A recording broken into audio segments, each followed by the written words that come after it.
I want to welcome you to this safe place, my friend. I certainly hope you're doing well on the 24th of December here. My question for you is, have you been blown away yet?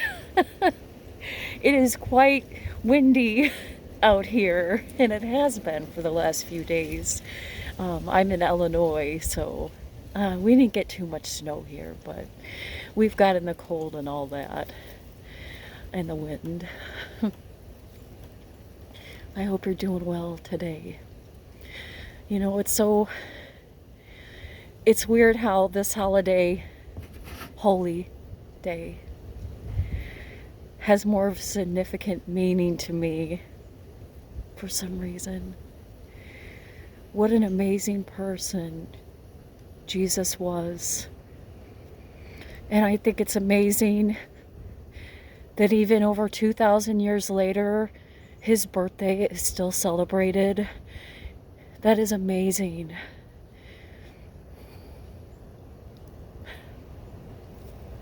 It's very beautiful. Maybe we can all live like Jesus. I think we all have a little bit of his essence. There's been many, many teachers around that had the same essence that Jesus did. Buddha, there are so many other souls that have helped guide us. We need that guidance. We need the values. My dear friend, we need the values. Not sure why there's people in charge that don't have that.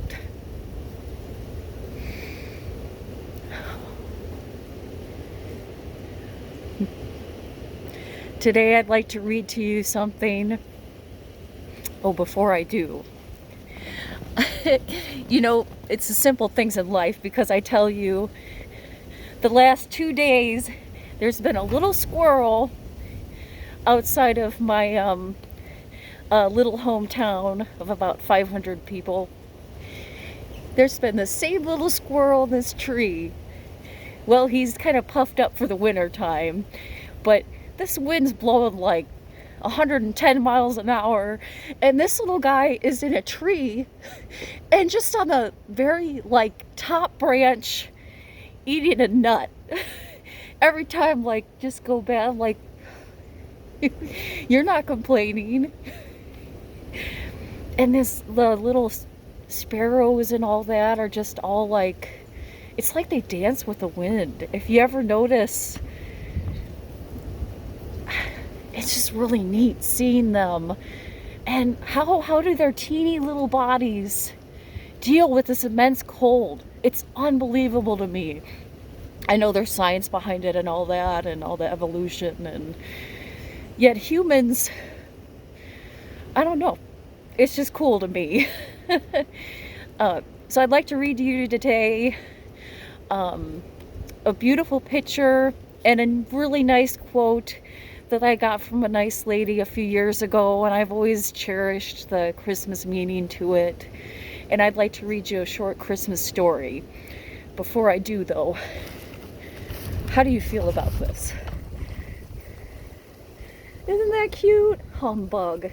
Does this fit you? Or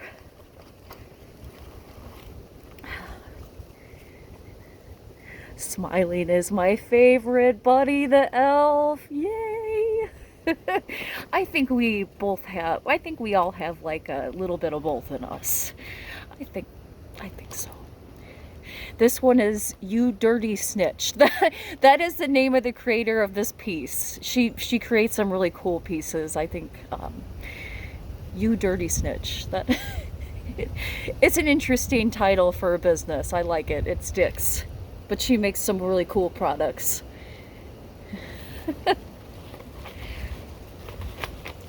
All right, my dear friend.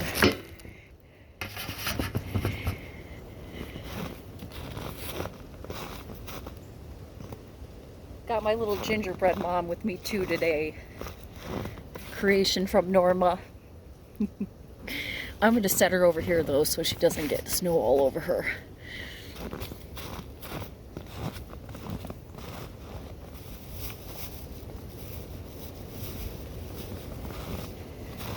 So firstly, I'd like to start out with a little Christmas story. I purchased this. It's a special chicken soup for the soul edition, Christmas Miracles. I purchased this in 2018.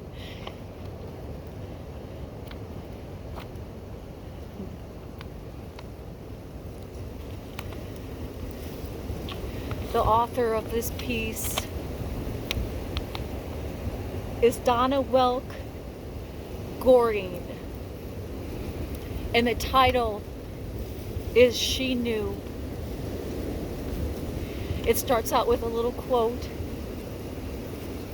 We all should have one person who knows how to bless us despite the evidence. Grandmother was that person to me. That quote is by Phyllis the Rocks. And here's the story. The house was filled with people. My father-in-law, my husband's sisters and their spouses, our nieces and nephews. The tree with its colorful decorations was surrounded by a pile of presents. We had enjoyed a delicious Christmas dinner, and now it was time for the gift exchange. My father-in-law was busy handing out the gifts. Rachel, our 14-month daughter,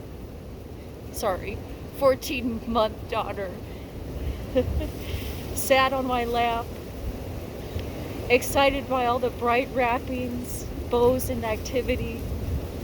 Gifts were being unwrapped, paper was flying, and laughter filled the room. My father-in-law handed me a gift for Rachel from her grandma. He said to me. I quietly took the gift and looked at my husband Marvin with a puzzled expression. It had been almost 3 years since his mother passed away. Rachel, with our help, tore the paper off the big box. Inside the box was a beautiful blonde curly-haired doll with blue eyes. She wore a pink Gurnam dress with a white apron. In her arms, she held a baby doll that wore a matching pink roper. Marvin removed the doll from the box for Rachel. As we admired the doll, we noticed a knob on the back of the doll. I carefully turned the knob. The doll started to sway back and forth, the motion causing her to rock the baby doll in her arms. A lullaby accompanied the movement. Rachel looked at the doll with wide eyes and reached her arms to take it. I was still puzzled. While my mother-in-law passed away, Marvin and I had been married for 8 years. Those years were filled with infertility treatments, adoption agency interviews, and paperwork. At that time, it has seemed like we were no closer to having a baby to call our own than we had ever been. Now, almost 3 years later, we had our precious daughter. I wondered about the story behind the gift of the doll. Thinking of my mother-in-law's love for shopping, I thought that perhaps she had bought the doll and stored it away for one of her other granddaughters. After all, she had already had 12 granddaughters among 20 grandchildren. Rachel's grandpa must have found the doll in the back of the closet and selected it for her. As the Christmas celebration continued, Marvin's sister Barbara shared with me that she had been shopping with her mother when the doll was brought. Barbara had asked her mother whom she was buying the doll for. Barbara was surprised when Mom replied that it was for Marvin and Donna's daughter. "But Mom," she said, "Donna and Marvin don't have a daughter.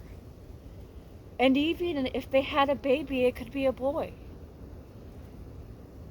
Mom insisted on the purchase, and Barbara knew it was better not to argue with her mom. Later, Lula, another one of my husband's sisters, told me her story. One day she had been helping Mom clean out the closet. Finding the doll, she had asked her mom whom the doll was intended for. Again, the reply was what the doll was intended for: Marvin and Donna's daughter. Lula, not wanting to press the issue, carefully put the doll back in the closet for safekeeping.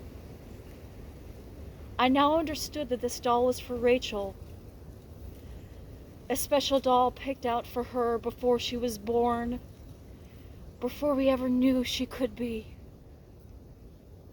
Once home, I thought about putting the doll away, safe from little hands, a keepsake for her to have when she got older.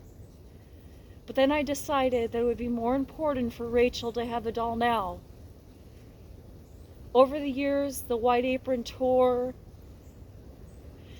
the doll's hair was messed up, and even her leg fell off.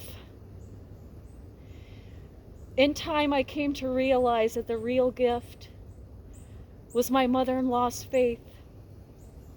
Her belief that one day her son Marvin and his wife Donna could have a daughter to love and raise. Even if Grandma was not there to share the joy, her future granddaughter would have a precious gift from her grandmother. I hope you enjoyed that.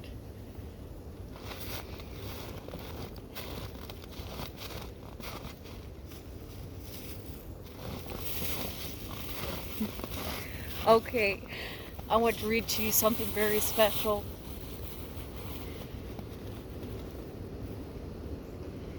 At the end of each year, the heavens must glow from all that we say and the love that we show. Imagine if all of us tried each day of the year to teach out the sadness and darkness and fear. We send forth a beacon of goodness and light. We open our hearts to which is right. By the end of this year, we could light up the sky. If only we'd love, if only we'd try. In bringing peace to the world, we all play a part. The peace that is Christmas must start in each heart. That is by Claudia Raleigh.